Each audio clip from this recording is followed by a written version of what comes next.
എനിക്ക് മനസ്സിലായി എനർജി എന്ന് നിമ്മി ഉദ്ദേശിക്കുന്ന എന്താണ്. കുറച്ചും കൂടി ഒരു സിംപ്ലർ ടേംസിൽ നമുക്ക് ഈ എനർജി 50 ലക്ഷം 10,000 ഒക്കെ കണക്റ്റബിൾ ആണ്. പക്ഷെ ഒന്ന് പറയാമോ എനർജി? ഉറപ്പായിട്ടും. ഇപ്പൊ സിമ്പിൾ ആയിട്ട് പറഞ്ഞു തരികയാണെങ്കിൽ ഇപ്പൊ നമ്മളുടെ കയ്യിലൊരു FM റേഡിയോ ഉണ്ട്.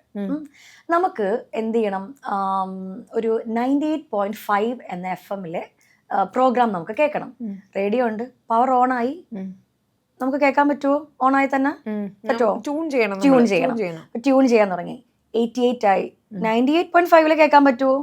ഇല്ല. നമ്മൾ ട്യൂൺ ചെയ്ത് എന്താണ് എനിക്ക് പറ്റുന്നത്, 88.9 എത്തി, അപ്പൊ നമുക്ക് അതേ കേൾക്കാൻ പറ്റുള്ളൂ.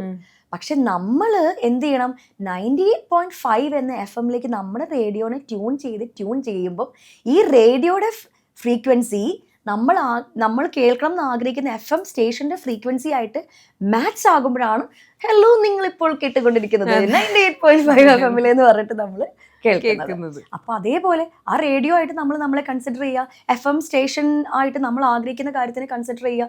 അതവിടെ ഉണ്ട്, FM സ്റ്റേഷൻ അവിടെ ഉണ്ട്, അവിടെ പ്രോഗ്രാം റണ്ണിങ് ആണ്. പക്ഷെ നമ്മളുടെ റേഡിയോയുടെ ഫ്രീക്വൻസി അതിനോട് മാച്ച് ആവാത്തുണ്ടെങ്കിൽ നമുക്കത് കേൾക്കാൻ പറ്റാത്തത്.